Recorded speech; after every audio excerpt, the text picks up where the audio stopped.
So yesterday we just got started on the particular part. What is basic primitive data types and non-primitive data types, and what is variable. And I guess Murat, you have missed the session if I'm not wrong. But are you aware? Like, I mean, have you gone through the recordings? Yes, yeah, I missed it. So you haven't gone through the recordings, right? Hello. I mean, have you gone through the recordings? I am missing your voice. I think I have slow connection. Just 1 minute. I have to change my location. Sure.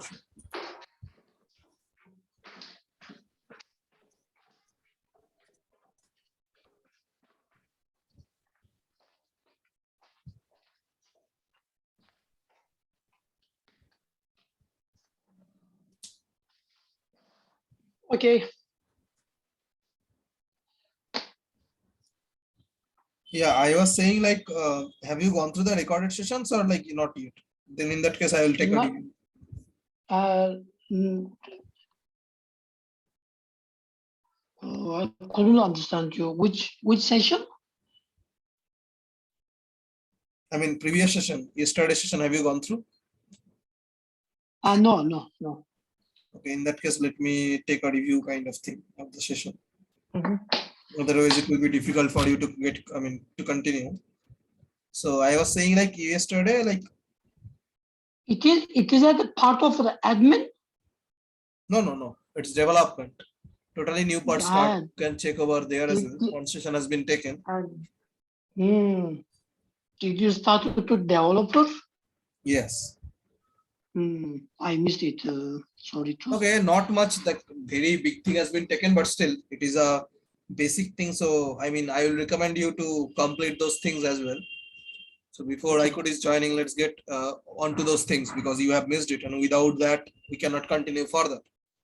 So first of all, we started with the development part, and from where you can do development means there you need a coding or some kind of codes, logics you have to write. Okay, and from where you can do that particular coding. If you see on Lightning, we have this particular setup symbol. You can click on there, and you can click on developer console. Okay, and you will get this. From here you can go, or if you are in Lightning, sorry, if you are in Classic, suppose you are in the Classic version, and from there you want to navigate to the developer console. How can you do that? You can click on your name. Okay, and there is the developer console. You can click on there as well. Swami, can you please explain this slower? Okay. My internet connection is very slow. It doesn't reflect yet. Yeah, I am saying like currently, if you are logged in into the Classic one, you can click on that particular, I mean, you click on your name, and from that drop down, you can choose developer console if you are in Classic. But if you are in Lightning version, there click on the setup symbol, and from the drop down, choose developer console.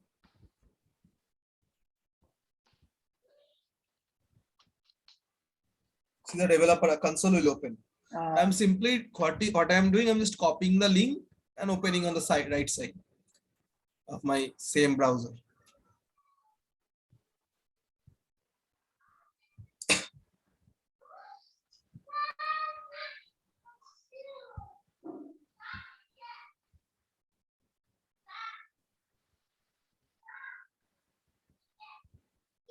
Now I click the developer console. I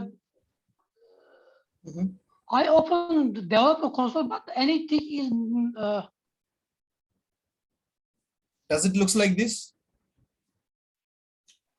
Yes. Yes, fine. It is, yes, it is the same. Exactly. So here, first of all, you don't have to bother about this top bar, but you have to bother about only two things as of now. That is this problems tab and this logs tab. What this problem tabs does, problem tabs will show you, I mean, if you are writing any logic, suppose you are writing any logic or any code, and you are encountering some issues, you are encountering some wrong name or any particular error you are getting. So that error will be thrown here in this problems tab. That error will be thrown here in this problem step. So from here, you can easily identify what is the exact issue, what is the error you are making. Okay. And then you have these logs. What these logs? If you see, these logs will track down which user is doing what. That one you can track. Like if you see, the user is SFDC admin, running, I mean, application is browser. Okay. Operation is empty, like which operation they are performing. Then time, like when they have executed, and the status like it is successful or error or failing, this kind of things. Then we have read and size. What are these things? Currently, user means which user is performing something. Suppose you are creating an account record or you are updating on account record. So you are performing or your colleague is performing, so that username will be shown here. Then which application you are running. Suppose from the browser you are trying to create something, so that will be application will be browser. Okay. Then operation is there. And then time means like when exactly you are creating the account record, you are updating something. Okay, that one you can check. And after that we have status like it is successful or error, this kind of things you can get. Okay, and you have read. Read means currently it is showing unread, means we have not read it yet. And size. Size means how much memory it has taken in the CPU. Like whenever you want to execute your code, right? Whenever you want to execute your code, obviously that particular, okay, that particular thing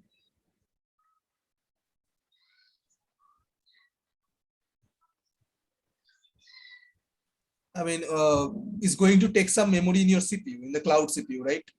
So that one you can mention here. Like if you see here, it has taken 10.74 KB. That means that amount of memory it has consumed in the cloud.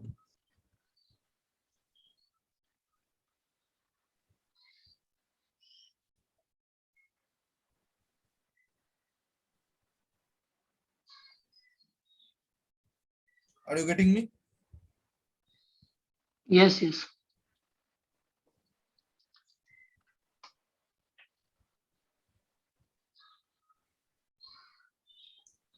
Okay, so that is a basic thing, like just a thing like where we can write our code, because development means you have to write some code. So here is the place where you can write all of your logics or all of your codes. Simple.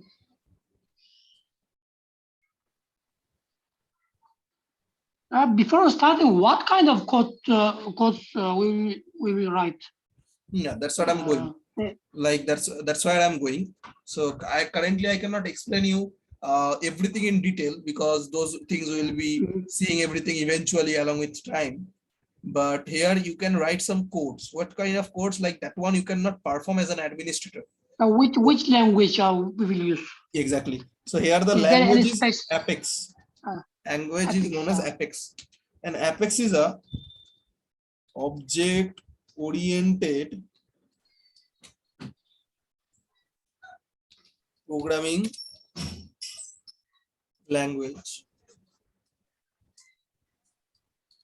It is an object-oriented programming language. So it treats everything as an object. Like if you see your account object, contact object, similar to that. Like here, what is the purpose of Apex? Apex treats everything as an object.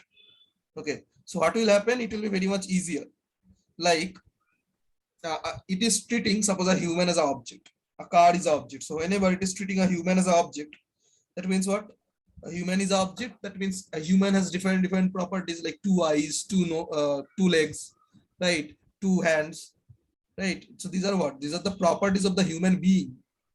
These are the properties of the human being.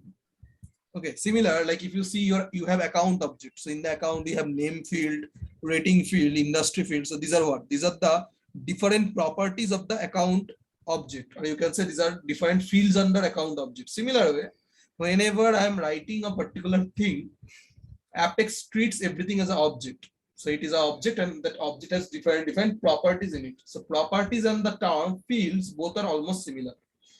Okay, like I am saying account has rating field.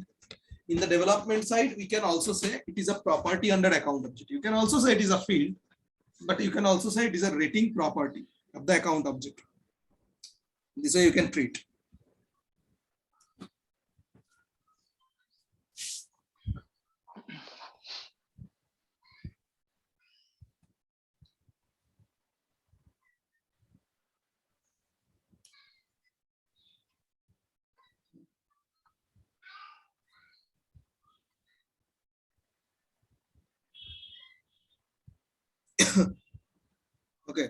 Now,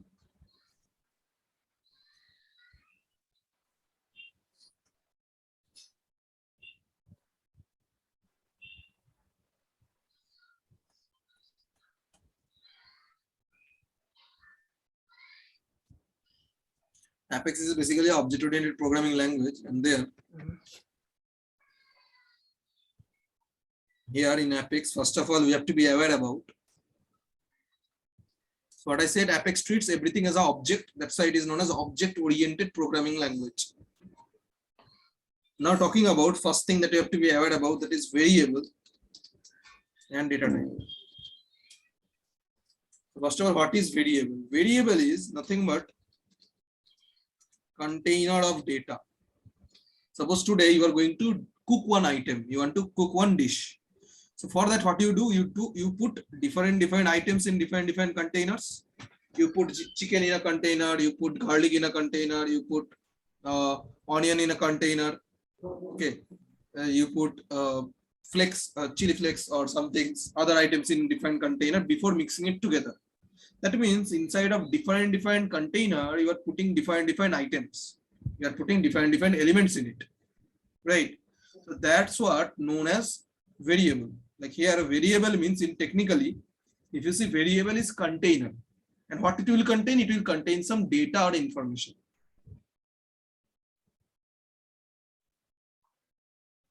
Okay.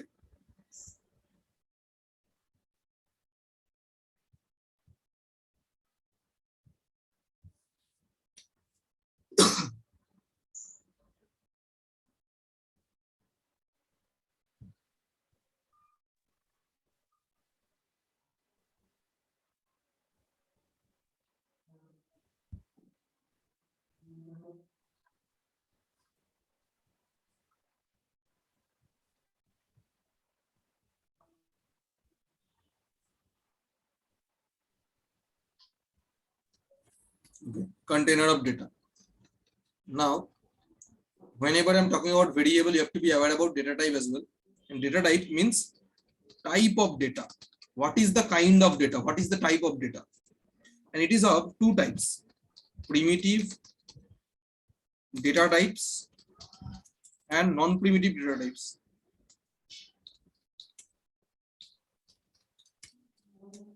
Non-primitive data types.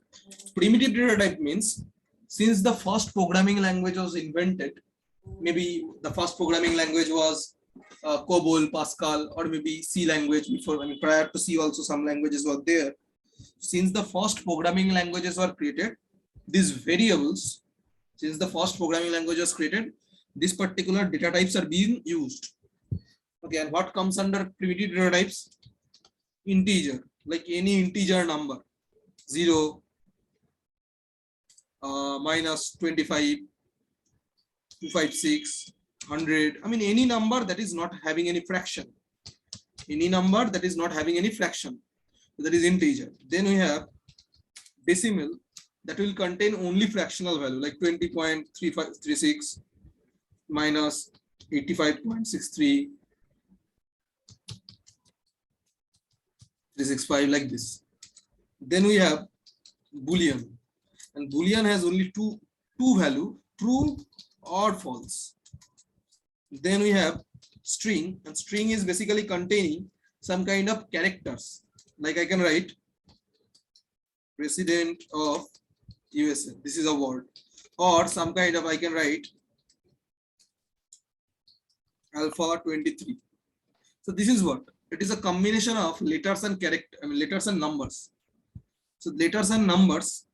Okay, I mean, whenever there will be some characters or alphabets, you have to take it as a string. Okay, then you have date, like date, how does it looks like? Any kind of MMDDYY. So month is like, let's take today's date is what? July. MMDDYYYY. We have date time, like how you can represent date time simply. Then what is the time now? Time is 10:54 PM here. So it will show something like 000 plus 000. So this 000 is in terms of like sometimes of milliseconds or nanoseconds. You don't have to be bothered about that. But it is basically containing one time along with the date. So these are mostly important things that you have to use. Integer, containing integer numbers. Decimal means only the fractional numbers. Boolean, either true or false. Then string, any kind of alphabets or combination of alphabets and numbers. Then date, and then date time.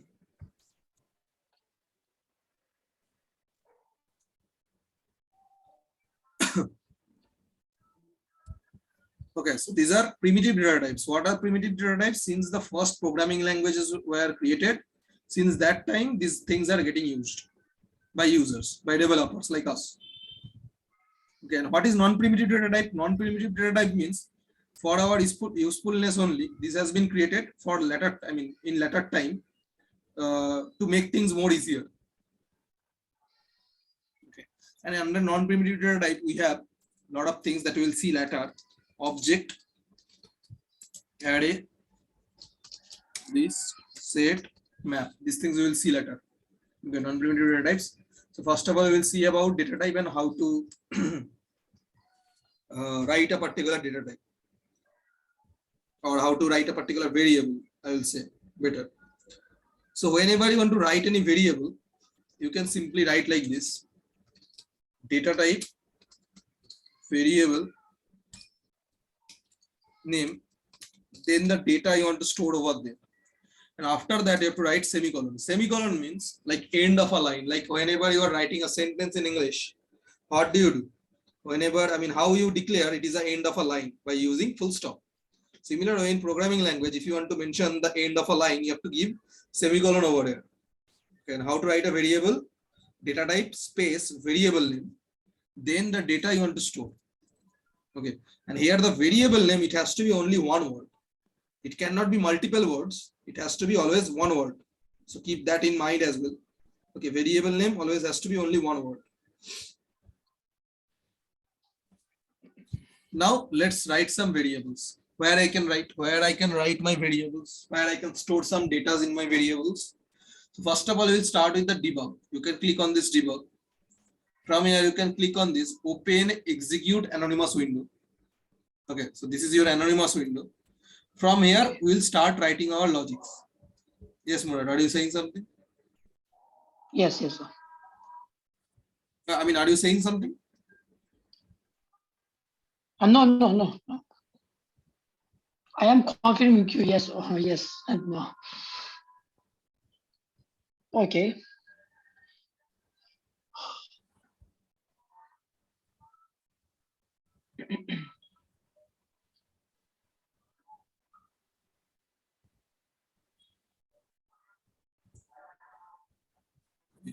So basically, that is the thing. Is there any similarities between Java and Apex? Jira. Java. Jira means Jira ticket system.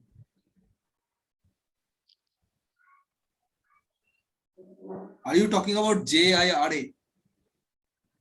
No, yeah, the language programming. Can you type it down?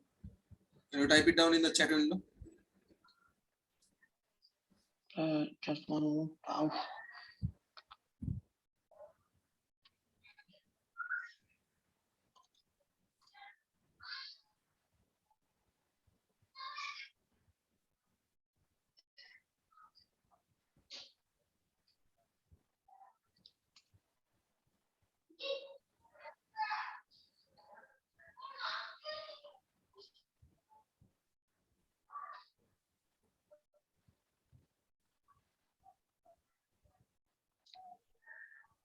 Java, yes. It is similar to Java a little bit, not much, because Java is also a program, I mean, object-oriented programming language. Apex is also an object-oriented programming language. So as both are object-oriented programming languages, there are some similarities, you can say like that. Okay.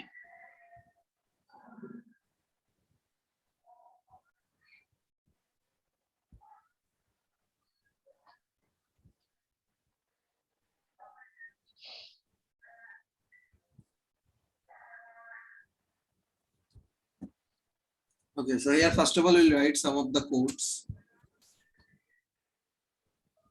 First of all, what I said, like how can you write your variable? First of all, data type, then variable name, then equals to data. Let's take, I want to store a data that is 25. So here 25, that is what? That is an integer. The number 25, it is what? It is an integer, right? So as it is an integer, where I can store in a variable, which will be type of integer as well, right? Because 25 is an integer number. It doesn't contain any fractional value. So if I want to store that number 25, right? If I want to store that number 25, I have to take one variable which will be of type integer as well. Okay. So here I am taking a variable. Let's take integer. Variable name is I1. Here I am storing 25. That means if you see, this is your data type. Data type name is integer. Okay. Then one blank space, then the variable name. This variable name is up to you. Like I have written here I. You can write your own name as well, but that has to be a single word. It cannot contain any blank spaces. Like suppose I want to give my variable name as IB. You cannot write like this. You cannot write like this because these two are different words because spaces are there. You can write like this. That is fine. So the thing is, variable name has to be a single word. It has to be a single word. And inside of this variable, I'm storing the value 25. I'm storing the value 25 over there. Now here, I'm writing another variable. Let's say that is string. That is string. And this variable name is what? Variable name is str. And this variable of type string. And here, suppose you want to store something. Let's say I want to store alpha space 23. So this is what a combination of letters and numbers. If you see a particular string, remember our string value always has to be encoded inside of this single quote. If you see the value is starting with this single quote and also getting ended by this single quote, right? So this single quote has to be there. The single quote has to be there. Okay. At the beginning, there is single quote. At the end also, there is a single quote. Okay. Okay. So always remember a string value has to be written inside of this single quote. Now, next thing we have decimal. Let's take decimal D. So it can contain what? A fractional value. Let's take I'm storing 20.365. Then let's take I have a Boolean variable which can contain either true or false. So simply I'll be writing like this. It is a Boolean value that will be storing either true or you can write false. Okay. Now let's take, I want to see what are the variables are there. I mean, currently, if it is like that, okay. I mean, you are declaring here, you are writing something, but how to know actually which value is there inside of I? I want to print those things. I want to print the value of I. I want to print the value of str. I just want to see it. What is the value stored in there by printing the variables in the console? How to print the variables? By writing system.debug I. System.debug tr. System.debug. Let's take D.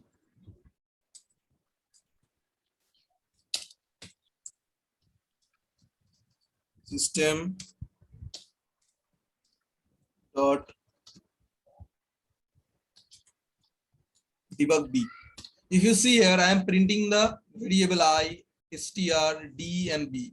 So what are the values inside of I, str, D, and B will be printed in the console as well. That means 25, alpha 23, 20.365, and true. If you click on execute, see on the logs, one thing is coming like at 11:03. If you see 11:03 p.m. something is running. By whom? By me. Did you click the execute? Yes, click on execute. See on the log, something will come. Yes. You can simply double click on that. Yeah, you can simply double click on that. Okay. So see a kind of log will open like this with your timestamp, event details. And on the below, if you see there is a checkbox, debug only. You can click on that. You can click on that debug only, and from there you can match. Like what is the element got printed first time? 25. What is the second value? Alpha 23. What is the third value? 20.365. What is the fourth one? True. That means whatever the values are there inside of the variables got printed in the console. Got printed in the console.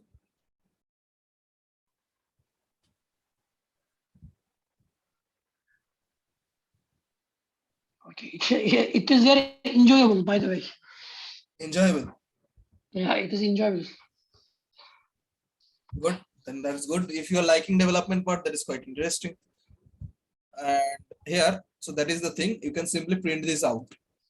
Okay. So that is very simple. I mean, you are getting me right. Like what is going on here?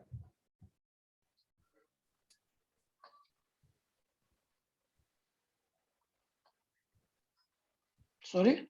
I mean, you are getting me right. What is going on here? Yes, yes. That's simple. Okay.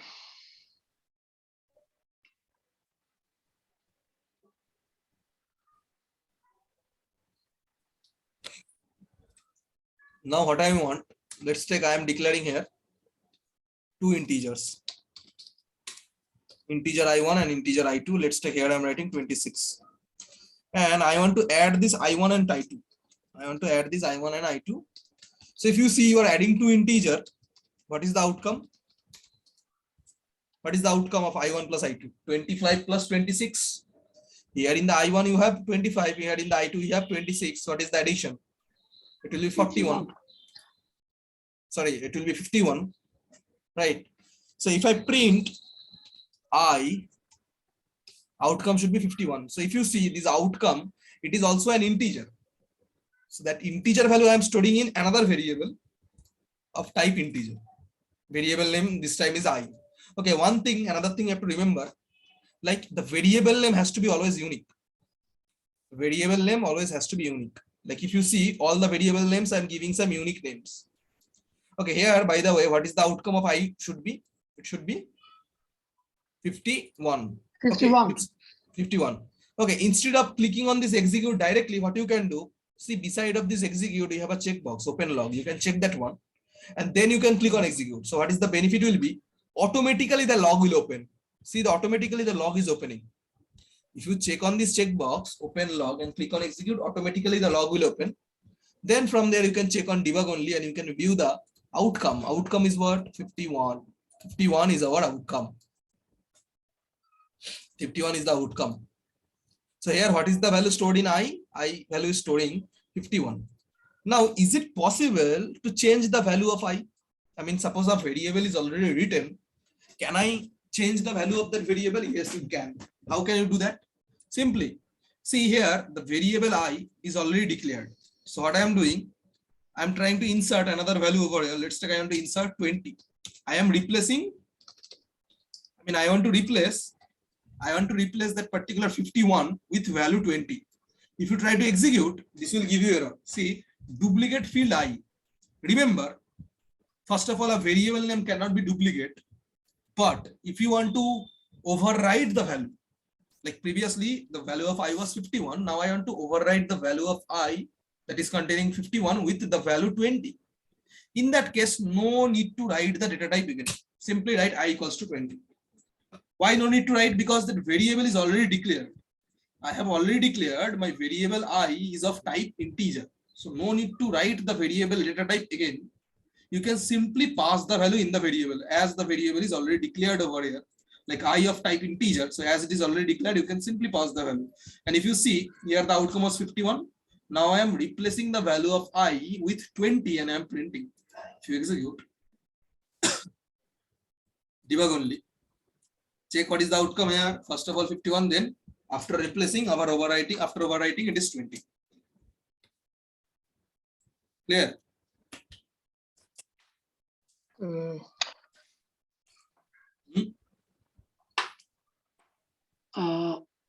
I executed it, but there is no happen. There is a have you checked on this debug only? I'm saying, like, have you checked on this debug only? Oh, sorry. again, execute. That's okay. That's okay. Fine. Fine. Now the line 6, I wrote integers. What you wrote? I wrote integers. Not, Here, then you I equal 20. I wrote right integer. I equal 20. Okay, that's okay. yeah, but in that case, it will not run. It will give you error. Yeah, it's. Is it giving you error or like it is getting printed? I mean, are you able to see the value like this? There is no happen. There is no error. I have the same screen now. It is okay. Okay, maybe then in that case, like you have not written any variable with the name of I. Right? Yes, You yes. have not written any variable with the name of I, that's why.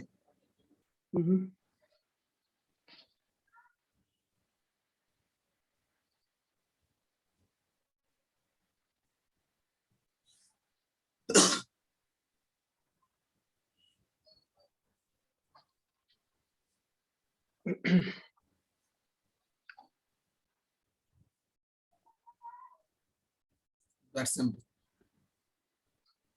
Now, you can simply add two decimals as well. Like here, or before going in decimal, okay, you have to know about something, that is,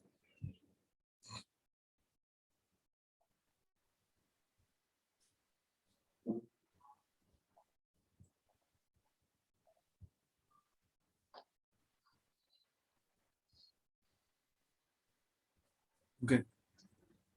I mean, like here, you can add to string, what you can do, you can multiply, you can subtract, like I am subtracting 25, that I am subtracting 26 from 25. So what is the outcome? It should be -1 here. -1. So if you print that, the outcome will be -1. Okay, -1 then 20. But here remember, the data has to be same. Like if you are trying to store, suppose the first variable is I1 and there you are trying to store any decimal, it will give you error. Check illegal assignment from decimal to integer at line number 1. Line number 1, illegal assignment from decimal to integer. Why so? Because if you look more closely, here this variable I1 of type integer, and in that variable you are trying to store a value of type decimal. Here 25.36, it is what? It is a decimal value. That decimal value you are trying to store in a variable I1 that is of type integer. That means what? That is a mismatch. Right? That is a mismatch. You are saying that I want to store value integer inside of my I, and then you are trying to store any decimal. So it will give you error. Because this value, this variable doesn't allow duplicate, doesn't allow decimal, because it is of type integer. That means you can remove it, you can run it again.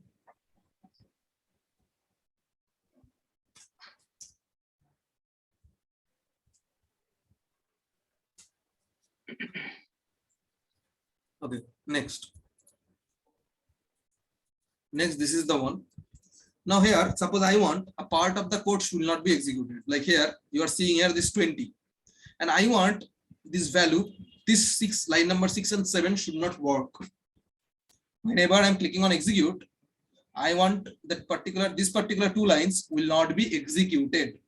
In that case, what you can do? You can do a comment. Simple, just backslash, double backslash before starting of the sentence. So this backslash will comment the entire line. Comment means that part of the code will not be executed. Now, if you click on execute, see the outcome you will be getting only -1. -1. Why? Because that part of the code has been, these two lines of the code has been commented out. Comment means that part of the code will not be executed whenever you are clicking on execute button. Okay, so this is how you can comment a single line, single line. But if you have to comment multiple line, suppose you want to comment multiple line, in that case, what you can do? In that case, I am not going to comment out individual line. What I will be doing, from which line I have to comment, there I will be writing backslash star, and where I have to get ended, there I will be writing star backslash. from where I have to comment out my code. From where I have to comment out my code. From there, I'll be starting like backslash star. And where that comment will be ended, there I'll be writing star backslash. Okay. Now also, if you write, I mean, if you execute that particular method, okay. Now if you also execute that particular method, this line of the code will not be executed. So this way, I mean, previous double backslash means you can comment out a single line, but backslash star and star backslash means at the same time you can comment out multiple lines of code. You can comment out multiple lines of code.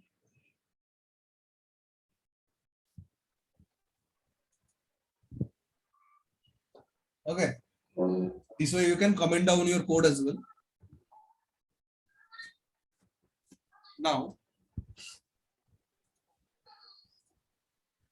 next thing.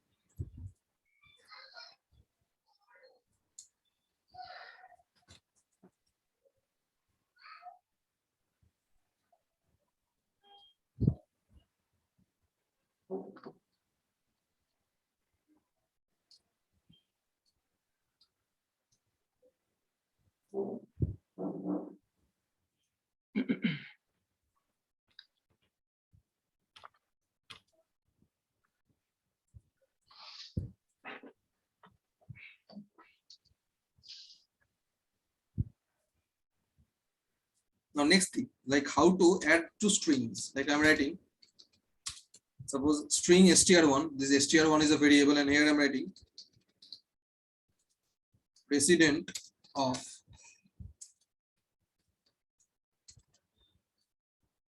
this is one variable value, another variable str2, here I'm writing USA. Then I'm taking another string, let's take str, where I'm adding str1 plus str2. Then I am printing out str. Okay, if you see here, the value of str1 is what? President of. Value of str2 is what? USA. So as these are values, it is encoded inside of this single quote. But if you see str, why this str1 and str2, these are not commented, I mean, these are not encoded inside of this quotation? The answer is, like if you see this str1 and str2, these are a variable, it is not a value. If you see president of or USA, these are the values, but str1 and str2, these are not values, these are the variables which is having data inside of it. So I'm not going to write str1 like this. I'm not going to write str1 like this. It will be str1 simple plus str2. So currently inside of str1, what you are having? You are having president of, and after that you are adding str2, that means president of USA. What should be your outcome? President of USA. Outcome means str should be president of USA together. Okay, like if you click on execute, debug only, you see president of USA is coming. But if you see between off and USA, no blank spaces are there. So what I want, after off, I'm giving inside of the string, I'm giving some space. Okay, and also, I want only this part of the code will be executed, not this part. So either you can comment down this code, or what you can do, you can select only this part. You can select only this part, and instead of clicking on execute, you click on execute highlighted. That means only the highlighted portion will be executed. Check president of USA, that is your outcome. So here what you are doing, you are adding two strings together. This is called string concatenation. This is called what? String concatenation, where you are adding two strings together. You can check previous session, yesterday's session as well. There everything is written clearly.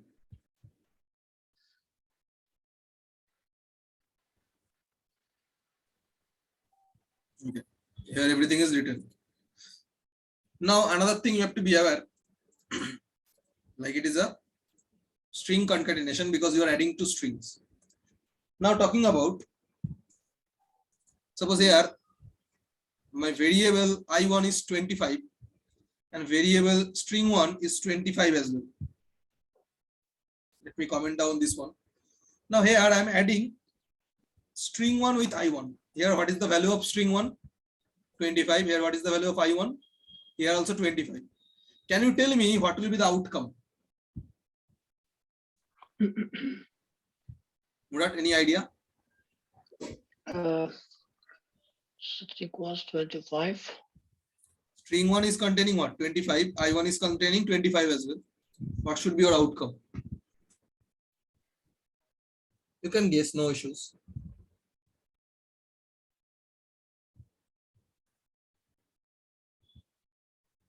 I have no idea now. I couldn't imagine it. See, it is going to be 25, 25, like here, like this.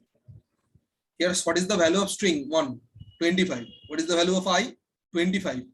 So if you see here, str1, it is a 25, right? So, but though it is seems like a number, it is not a number anymore. It is a string. And you are adding one number. This I1, it is a number. I mean integer. But it is not a number. It is a string.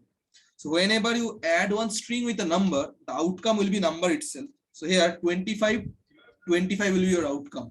It's not like that 25 will be added with 25 and 50 will be your outcome. As this str1 is containing 25 as a string, so the string value simply will be concatenated, will be added with this 25, okay, as another string. So here instead of output coming as 50, your outcome will be 25. Okay. Okay. I could say this, but I couldn't be sure. Yeah, maybe I mean whatever I have gone through the previous session, I will be doing in the first step. Then in the next step we'll move to the arrays. Okay. So this is the another one. Now let's check.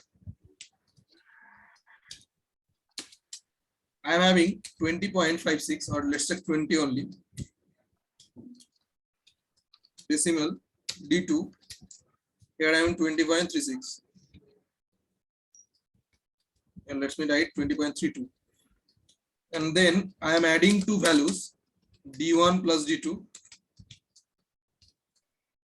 And I am printing D. So here, what should be your outcome? What is the value of D1? 20.32. What is the value of D2?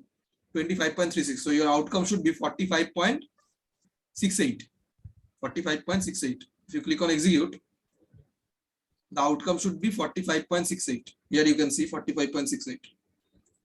Right, 45.68 is the outcome. That is comma or dot 20. Sorry? I didn't get you. 20 dot 32 or 20 comma 32. My screen is a little bit small. 20 dot, right? 20 dot, any value you can write. When any decimal, any fractional value you can write.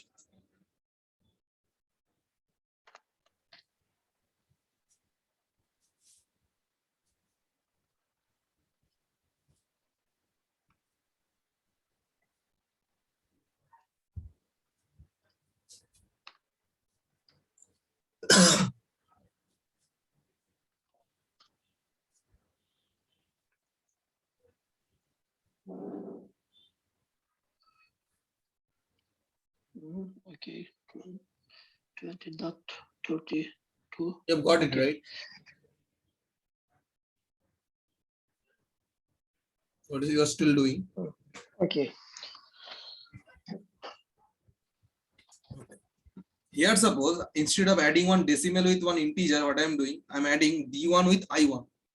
Now, what is the value of I1? 25. So you are basically adding 25.36. What is the 20.32? Value of D1 is what? 20.32. What is the value of I1? That is 25. That means if you see here, 20.32 is getting added with 25. That means your outcome should be what? It should be 45.32. So that should be your outcome, right? So here you can see like your integer, which is of 25, you can treat your 25 as 25.0, right? I mean, if it is an integer number, you can treat it as like 25.0.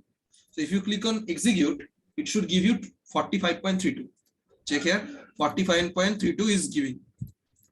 But what if I want to save? I mean, here the summation of this D1 and I1, it is a decimal, that's why I'm using decimal. But what if the outcome I want to store in a variable of type integer? Here the value of D1 is what? 20.32. and the value of I1 is what? 25. So here 20.32 plus 25.0. So the summation is 45.32. That value you want to store in the variable D of type integer. A variable D of type integer. Okay. So if you print this, what will happen? It will give you error. See, illegal assignment, decimal to integer, line number 13. That means at line number 13, you are getting the error. What is the error? Illegal assignment from decimal to integer. Here, if you see the summation of D1 and I1, it is 45.32. That means it is a decimal number. And a decimal number specifically you want to store in a variable D, which is of type integer. So that will obviously give you error. Here, the outcome, it is a decimal. That decimal value you want to store in variable D of type integer. So obviously that will give you error. But still, I mean, if you can convert this D to decimal and that will work. You will get this 45.32 like previously you are getting here. But I want to store the summation in an integer only. In that case, what you can do? You can go with type conversion. You can do type conversion. Here you can simply write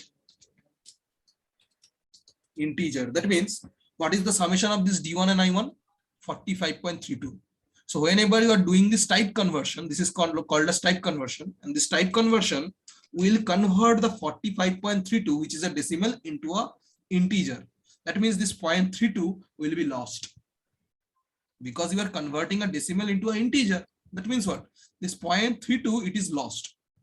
So now if you execute, outcome should be what? 45 instead of 45.32 because of the type conversion. You can check the outcome is what? 45. So this is one way how you can do the type conversion, or you can also write like this: integer dot value of. Integer dot value of, that is also fine. And using that also you can convert any decimal value to your integer or any string value into integer. You can simply write like execute. And here also you will be getting the exact same result. See, the outcome is 45.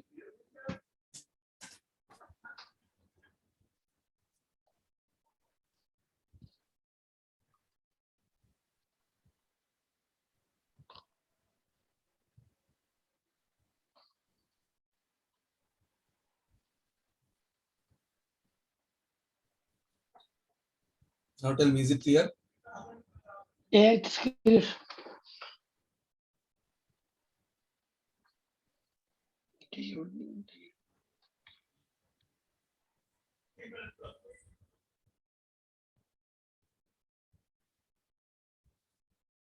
So after that part only we have covered yesterday.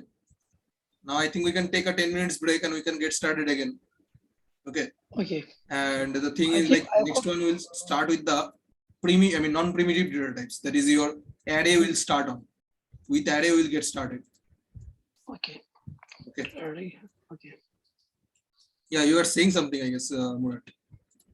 Yeah, I have said. Now what you said?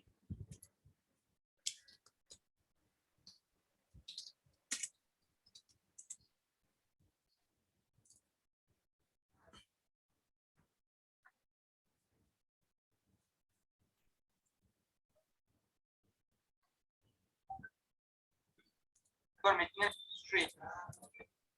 Integer dot value of. This is the one, I guess.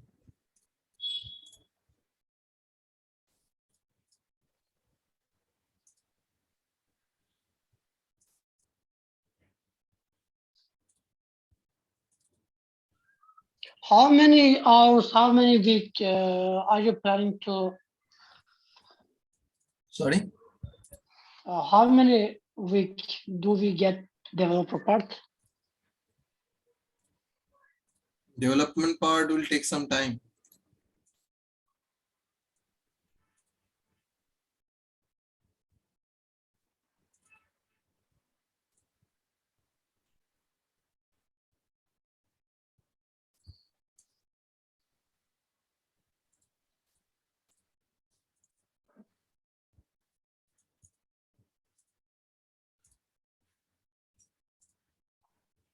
Okay.